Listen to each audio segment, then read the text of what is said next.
Broadcasting from Silicon Valley, California, this is Conversations with Jennylyn.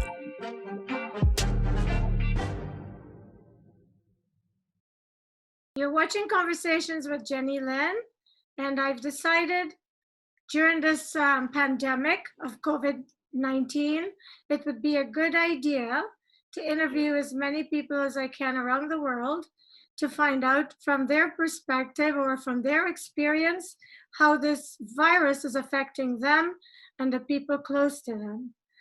Since we're all on lockdown, I would imagine it's difficult to know a lot about other people, but I am hoping that my guests can share with us what is happening with them and their relatives and their friends. So Jules Bijl is my first guest, and he is currently in Holland.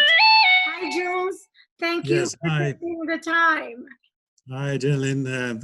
Thank you for having me, though. The occasion is not a very pleasant one, but we are here, and we are on a safe distance anyway, so it's okay. Yes, you're not going to contaminate me, and I'm not going to contaminate you. That's for sure. No, that's for sure, and I don't have any reason to believe that at this time, I have any virus with me. I'm not sneezing or whatsoever, so we'll see. Yeah. That's wonderful. Where in Holland are you located? I am in The Hague, so that's our governmental center. It's not our capital, but it is the fourth biggest city of the Netherlands. It has around about 400,000 citizens, I would say. So in your perspective, it might be a small city, but in ours, it is quite a large city. It's all relative, right? It's all, yes, sure. So Jules, let's share a little bit of your background with my viewers. Jules is no stranger to Conversations with Jennylyn. During his employment in Trinidad and Tobago as the ambassador to several Caribbean islands, I had the privilege of doing an interview with him. And so today, if you haven't seen that interview, I would like Jules to tell us, you were the mayor of Amsterdam at some point, weren't you? Well, I might have wished, but it was a far smaller city. Yes. It was Eemnes, so it was a really small city, and later on I went back, I have to say, to the Caribbean. In between, I was director of care companies, and after serving in Curacao, close to the Governor General, I became ambassador in residing in Port of Spain, but working with 8 Eastern Caribbean countries in CARICOM and ACS. So, and my tour ended last year, summer. So, and then we had that conversation you are referring to. Yes. So one of the reasons I want to do these interviews is because I have spoken with several people who are convinced that this virus is not what's being reported on the news.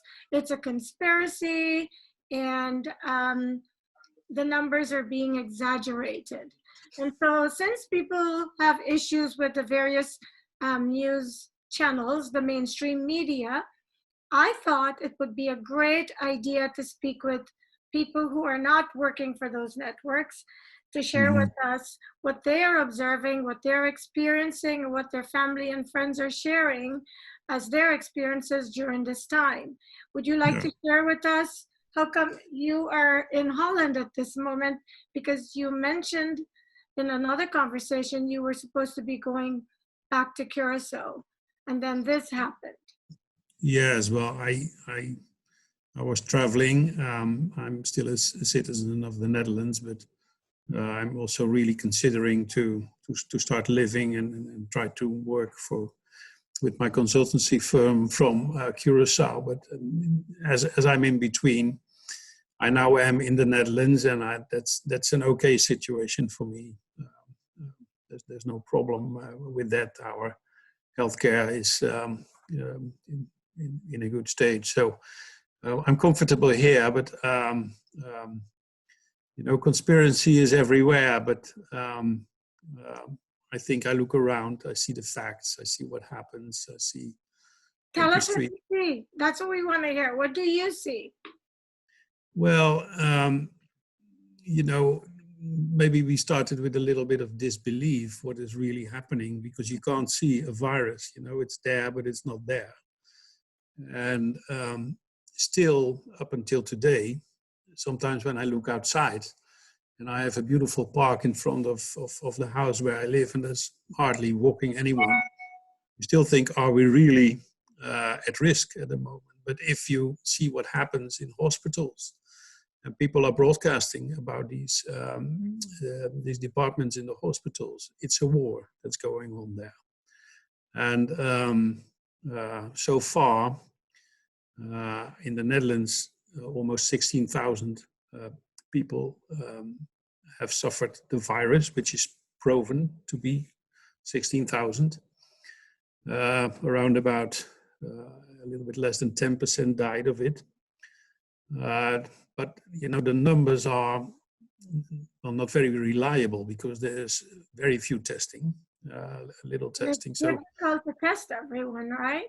Yeah, but there's not enough of the test kits, and it's very costly, and for that reason, I think the statistics are very unreliable, and maybe later we will try to find out how many people have some resilience, and you really know how many people were involved in this virus. But at the moment, we don't know. But I'm sure we have to take it very serious.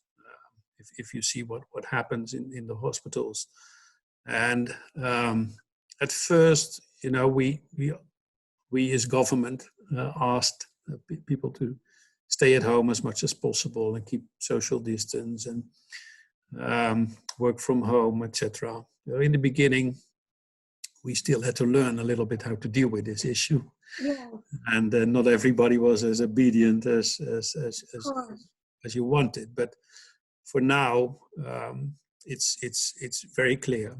It's empty streets in the capital, everywhere. And people, when you come across someone, you see them already bending off, you know, far before you reach them. So, and I myself have the same type of reaction, that I think, you know, I'm normally a very social guy, I would say, but at this moment, I think, rather not. So it has effect. And for instance, my mom was living in an elderly home. It's forbidden to visit her. So government closed all the elderly homes because they want to protect the most vulnerable, as this virus seems to have the biggest mortality rate in the ages of 70 and 80 plus, etc. So, sorry? Do you think it's working? Have you heard of any cases where your mother is living? No, in elderly home, not. There have been, I think, at least one or two elderly homes that got the virus in, and a lot of people died. So as a consequence, so it's a very tenseful situation. My mom suffers Alzheimer's. She's confused. When I talk to her, I feel she doesn't really know what's going on, but something strange is going on. And well, I try to calm her down a little bit, but I hardly see my daughters because I'm 60 plus, so they think I'm at risk. Though I hope it's not the truth, but you know.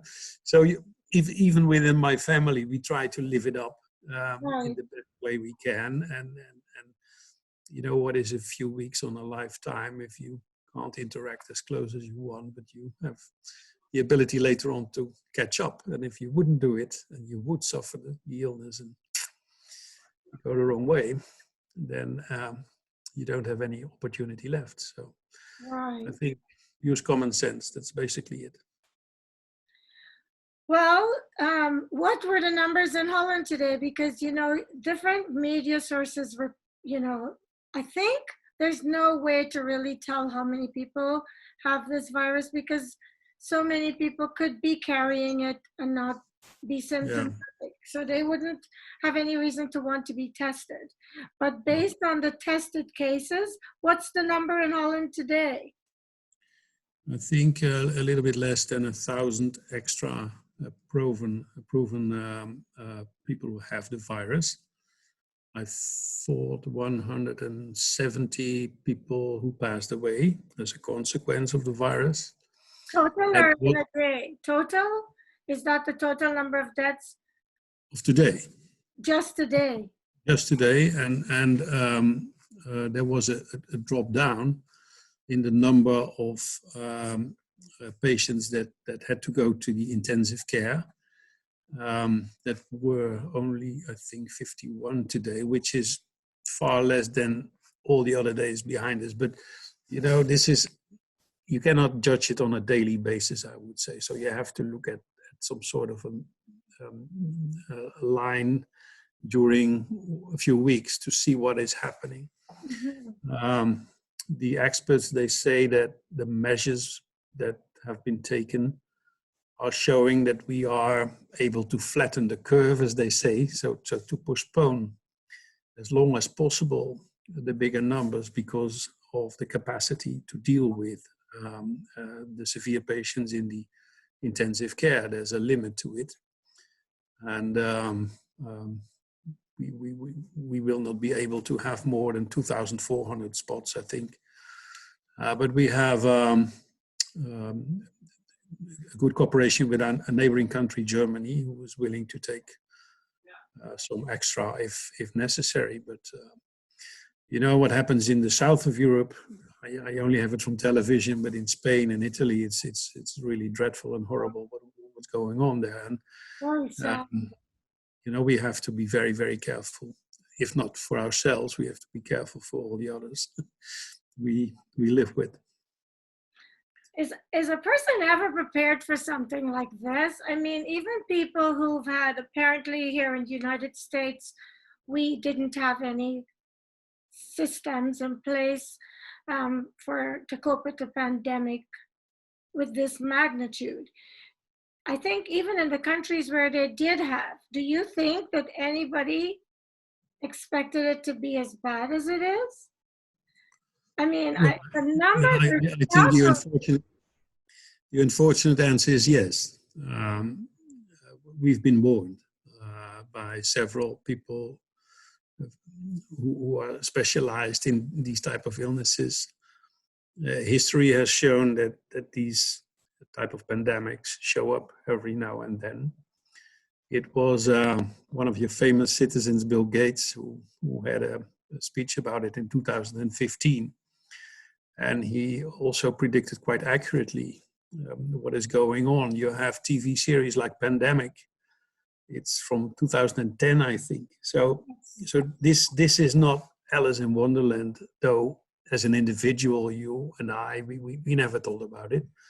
But this is a phenomena that's not unfamiliar to science, to doctors, to people who are specialized in these areas. So I think that the true answer is yes, it was expected. Maybe not that day or this year or specifically, but we had to count on it that something like that would happen. Yeah. So right now, based on the information that you are privy to or wherever, I'm sure your source is reliable, do you think it's plateauing? Do you think it's still growing? What is your take on today's numbers? Well, like I said, the daily rate is not that important. Sorry for those people who are suffering and with all the compassion about that, but this is not about daily rate. This is about a long-term situation. Well, that's what I'm asking you. I guess what I'm trying to ask, and I probably need to rephrase the question, is when do you think your country will get a grip on the disease? I know you can't stop it, but probably control the number of contaminated cases that are being reported. Well, you know, I'm a lawyer, huh? You're a lawyer, I still have to ask you that. Lawyers seem to have an opinion about almost everything. So, Yeah. so what I get from our public health institute, who is in the lead of dealing with this issue, they say little by little, we see little bits of hope. Okay, good. And we think we are at least able to flatten the curve and not to go high up at once and be completely out of control with all the consequences of that situation. So if that's true, and you would also take into consideration, for instance, what happened in China, in Wuhan, where the whole thing seemed to have started, it takes, if you take the right measures, it will take you about, let's say, 3 to 4 months to really flatten the curve, to get the numbers down, and to start considering how you would like to go back to normal, because less new cases doesn't mean that you just ignore everything you did before, you know, yeah. and you will have a party on the beach. So it will be with us, or the consequences will be with us, well, for a long time, at least whole summer, if not longer. So, you know, we've never seen this in our lifetime, and we don't know, but when will airports open up? What procedures will there be for persons who want to travel? Let me say, I want to travel back to Curacao. The country has to be ready to receive me. If they are in the middle of their crisis, I don't even want to go. You know. Are there airports on lockdown as well in Curacao? Yes, all air traffic is locked down. Tourism is at 0.0. Aruba, you know, the Aruba is also famous in the United States. There's nobody there, and dramatic consequences for our Caribbean countries. But in the perspective of healthcare and the health of your citizens, at least we and our countries were willing to take these dramatic measures, and that's of course a discussion. There's also people who say, isn't the cure worse than the illness, you know? But I think, as I observe my government, they say we do at least all the scientists are advising us. So we don't do anything less. We might do more, but we don't do less. And I think that's a wise line, because you don't want to play with the lives of your citizens, I would say. What has Jules learned from this experience? Well, you know, it's a thin line, and a lot of things are very relative. So in my former profession, I was traveling, and you take it for granted. You're open to everybody. You take it for granted, and now you really value the normal and simple things in life. You know, that being able to hug someone, or to see your mother, or to take a plane and to come to your place, for instance, which seem to be all for granted. They are in another perspective now, for me. And, you know, that things in life were relative, you know, but now you really experience what it means to be limited and not free of choice, and to do whatever you like, and just the way you want it. So it is, I think, also for me as a citizen, some sort of a wake-up call.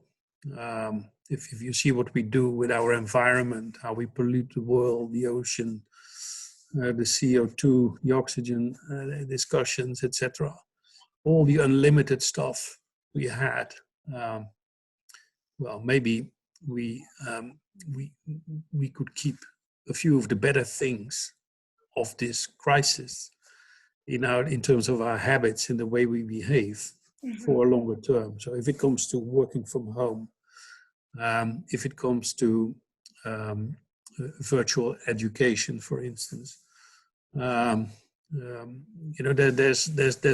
there's also things to learn from this crisis, not only on a basis of a personal basis, but I think as society, we are at a point where we might need to not want to go back to everything we had before, but to a selective, more selective part of what we had before. And not take so many things for granted.